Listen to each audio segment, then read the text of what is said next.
Good evening guys, I am Prashant अलरेजा and welcome you all in let's talk science. और आज हम लोग बात कर रहे हैं वैलेंसीज की, यानी कि कैटायंस और एनायंस की जो वैलेंसीज है जिनको याद करने में बहुत प्रॉब्लम आती है कि यार सोडियम की वैलेंसी +1 है, मैग्नीशियम की +2 है, कार्बोनेट की -2 है और नाइट्रेट की -1 है। ये कैसे याद करें और ये क्यों हमें याद नहीं होती है और इसकी वजह से हमारे कंपाउंड फॉर्मेशन में बहुत प्रॉब्लम आती है। तो जल्दी से आज देखते हैं कि वैलेंसीज को याद करने की क्या शॉर्ट ट्रिक्स हैं और क्विकली फिर देखते हैं उनको कैसे अप्लाई करते हैं। सो जल्दी से कैटायंस और एनायंस मैंने यहाँ पे अलग अलग लिखे हुए हैं। कैटायंस वो होते हैं जिनकी वैलेंसी प्लस में होती है और मैक्सिमम टाइम्स पे जो कैटायंस होते हैं वो पॉजिटिव होते हैं, यानी कि मेटल्स होते हैं। और एनायंस मैंने इस तरफ लिखे हैं, एनायंस यानी कि वो जिनकी वैलेंसी नेगेटिव यानी कि माइनस होती है। तो कैटायंस देख लेते हैं पहले, उसके बाद एनायंस देख लेंगे। कैटायंस में वैलेंसी या तो +1 होती है या +2 होती है या फिर +3 होती है, डिपेंडिंग। 3 से ज्यादा कोई +4 वाला कैटायन आपको 10th क्लास के अंदर तो नहीं मिलने वाला। तो जल्दी से देख लेते हैं। +1 वैलेंसीज वालों को पहले देखते हैं, फिर +2 देखेंगे और फिर +3 देखेंगे। तो +1 में है copper, sodium, hydrogen, silver and potassium. Copper Cu, sodium is Na, hydrogen का सिंबल है H, silver is Ag and potassium is K। अब इनको याद करने का क्या शॉर्ट है, मैंने वो लिखा है यहाँ पे निमोनिक, क्यों नहीं है आगे कोई। क्योंकि कभी भी क्या होता है ना, बहुत सारी चीजों में कोई भी आगे नहीं आ रहा होता है, तो उसको बस सोच के मैंने ये चीज लिखी है कि हर इंसान भेड़ चाल में चलता है। तो कोशिश करो जब भी मौका मिले तो फ्रंट में आओ, आगे फ्रंट फुट पे खेलो और उसी को याद रखते हुए निमोनिक अपनी लाइफ से जोड़ के याद करो, क्यों नहीं है आगे कोई।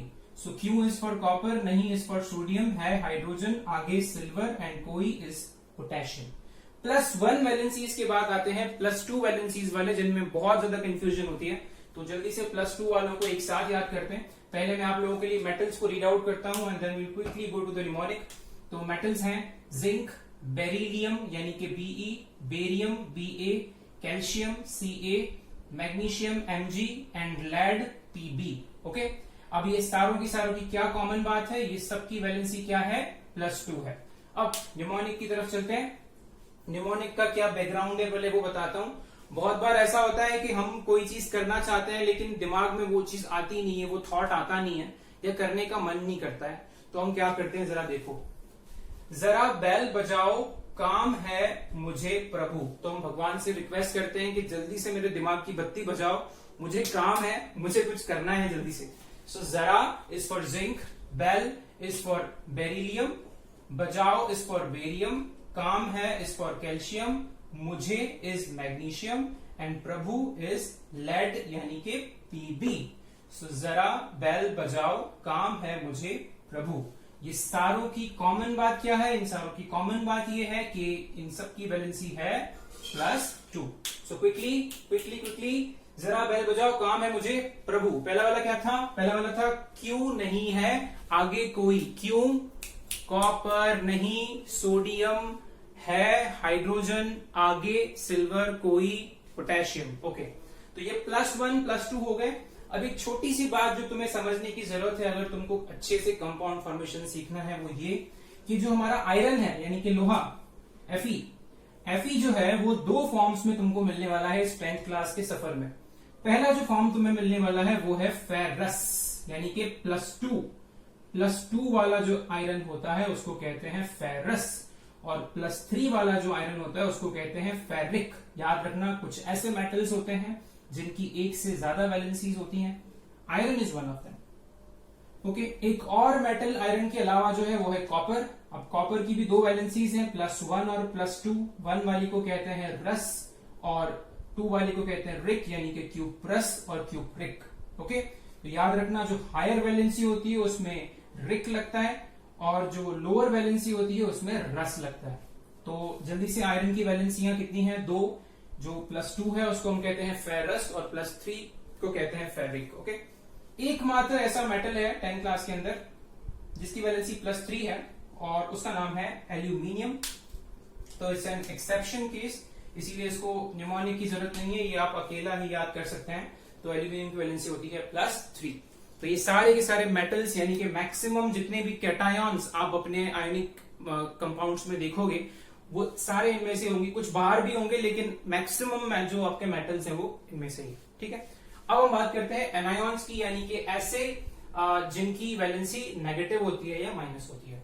अब मोस्ट कॉमनली जो एनायॉन्स होते हैं वो नॉन मेटल्स होते हैं, अगर आप कभी ध्यान से देखोगे, और जो कैटायॉन्स होते हैं वो मेटल्स होते हैं। जस्ट एन इन्फॉर्मेशन, ताकि आपको आगे चल के आसानी, बिकॉज मुझे ऐसे भी फीडबैक्स मिलते हैं कि सर ये समझ में नहीं आता है कि कैटायन और एनायन को डिसाइड कैसे करें। तो कैटायंस आर मोस्टली मेटल्स, और मेटल्स को देखने का तरीका क्या है, जितने भी मेटल्स हैं मैक्सिमम मेटल्स में आखिरी में आप लोग ईएम यानी कि IUM को नोटिस करेंगे। बेरिलियम, कैल्शियम, बेरियम, मैग्नीशियम, है ना, सोडियम, सारों के साथ नहीं बट मैक्सिमम, इस तरह से आप लोग इसको याद कर सकते हैं। एनायंस की बात करते हैं तो एनायंस में जो -1 वाले एनायंस हैं उनकी एक बारी बात करते हैं। -1 में पहला है OH माइनस यानी कि हाइड्रोक्साइड, फिर NO3 यानी कि नाइट्रेट, फिर I यानी कि iodide, Br bromide, Cl is chloride and HCO3 is bicarbonate. तो अब बाइकार्बोनेट को अकेला याद करेंगे, स्पेशल है। बाकी लोगों के लिए छोटा सा निमोनिक बनाया मैंने, देखो जरा। ओ नो, इसकी बारी कल, अरे नहीं इसकी बारी कल। So O is for OH, No is for nitrate, इसकी is iodine यानी कि आयोडाइड, बारी is ब्रोमाइड यानी कि Br, कल यानी कि क्लोराइड। ओके, इन सबकी वैलेंसी क्या है, इन सबकी वैलेंसी है -1। अब हम बात करते हैं -2 वालों के लिए, तो ज्यादा नहीं, सिर्फ 3 ही -2 वाले आपको देखने को मिलेंगे, और ये तीनों अपने आप में बहुत ही इंपॉर्टेंट है। मैक्सिमम कंपाउंड्स में आप इन तीनों में से किसी एक को देखोगे बहुत सारे चैप्टर्स में। तो देख लेते हैं। सबसे पहला है ऑक्साइड, -2 वाला, फिर है सल्फेट, और फिर है कार्बोनेट। इनका कोई निमोनिक नहीं है, 3 ही है, इनको अलग से याद करो, oxide, sulphate and carbonate. Okay, and last but not the least is -3 valency वाला आपके पास एक ही एनायन है 10th क्लास के अंदर, and that is your phosphate. क्या है? फॉस्फेट यानी कि PO4-3। तो ये आपके कुछ कैटायंस और एनायंस हैं जो इंपॉर्टेंट हैं। अब इनका यूजेज कैसे होता है, कुछ लोगों को कंपाउंड फॉर्मेशन अगर सीखी है तो बहुत ही अच्छा है, वरना क्विकली मैं 1-2 एग्जांपल्स देता हूं क्रिस क्रॉस मेथड से। कोई भी अपनी मर्जी का एक मेटल ले लो, फॉर एग्जाम्पल मैंने ले लिया जिंक, Zn, तो ये मैंने ले लिया Zn। जिंक की वैलेंसी क्या है? जिंक की वैलेंसी है +2, तो इसके साथ लिखो +2। कोई भी अपनी मर्जी का एनायन ले लो, मैंने कहा कि मुझे नाइट्रेट लेना है, तो मैंने नाइट्रेट लिखा। नाइट्रेट की वैलेंसी क्या है? नाइट्रेट की वैलेंसी है -1, तो ये -1 लिख दिया। अब जब भी आप कंपाउंड्स बनाते हैं यानी कि कैटायन एनायन को मिलाते हैं, तो एक चीज जो हम करते हैं उसको कहते हैं क्रिस क्रॉस मेथड। उसमें क्या करते हैं? पड़ोसी की वैलेंसी से इनटू करते हैं। पड़ोसी मतलब जिंक का पड़ोसी कौन है? नाइट्रेट। तो नाइट्रेट की जो वैलेंसी है उससे जिंक को इनटू करना है, और नाइट्रेट के लिए पड़ोसी कौन है? जिंक। तो जो जिंक की वैलेंसी है उसको नाइट्रेट से इनटू करना है, यानी कि zinc into 1 is Zn and nitrate into 2। Plus minus को भूल जाओ, सिर्फ नंबर को इंटू करो। तो नाइट्रेट इंटू 2 कितना होता है? NO3 whole twice. तो नाइट्रेट एज इट इज लिखा, और ब्रैकेट में क्या लिख दिया? ब्रैकेट में लिख दिया ट्वाइस। तो इसका पूरा नाम क्या होगा? इसका पूरा नाम होगा zinc nitrate, ZnNO3 whole twice. अब एक छोटा और कंफ्यूजन होता है बच्चों को, वो भी देख लो। वो ऐसा करते हैं यहाँ पे कभी कभी, जैसे यहाँ पे उन्होंने लिखा Zn, और फिर नाइट्रेट में अगर 6 को इंटू करना होता है तो वो क्या करते हैं, यहाँ पे इंटू करके और फिर इसको लिखते हैं ZnNO6। ये नहीं है, ये गलत है। क्यों गलत है ये इसलिए गलत है क्योंकि वो जो ट्वाइस हुआ है वहां पे, वो सिर्फ ऑक्सीजन के अकेले का नहीं हुआ है, वो नाइट्रेट पूरे का हुआ है। इसीलिए उसको सिर्फ ऑक्सीजन के 3 के साथ इंटू नहीं करना है, उसको पूरे नाइट्रेट के साथ इंटू करना है। So the formula will be ZnNO3 whole twice. This is wrong. Okay, एक छोटा सा और मैं आपको एग्जांपल करके दिखा देता हूं, आपके लिए और ज्यादा आसान हो जाएगा। So quickly will see one more compound. For example तुम्हारी मर्जी का कोई भी कैटायन ले लो। अभी अपन +1 वाला लेते हैं। सो मैंने लिया, मान लो सोडियम, Na+1। ओके, और एनायन ले लो अब तुम माइनस वाला, सल्फेट ले लो, तो SO4-2।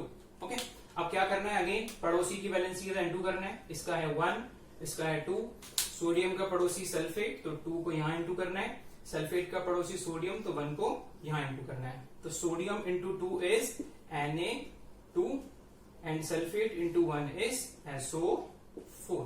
तो फॉर्मूला क्या हो जाएगा, Na2SO4 और नाम हो जाएगा सोडियम सल्फेट। कैटायन हमेशा पहले लिखते हैं और एनायन हमेशा बाद में लिखते हैं। तो ऐसे कुछ 3-3, 4-4 कंपाउंड्स तुम लोग बनाओ, मुझे कमेंट सेक्शन में नीचे लिख के बताओ, जिससे मैक्सिमम कंपाउंड्स हम लोग बनाएं। आई होप ये आपके लिए क्लियर है, आपके लिए हेल्पफुल है। अगर ये वीडियो अच्छा लगा है तो उसको लाइक करो, शेयर करो, सब्सक्राइब करो and stay tune for further updates. Thank you so much, see you next.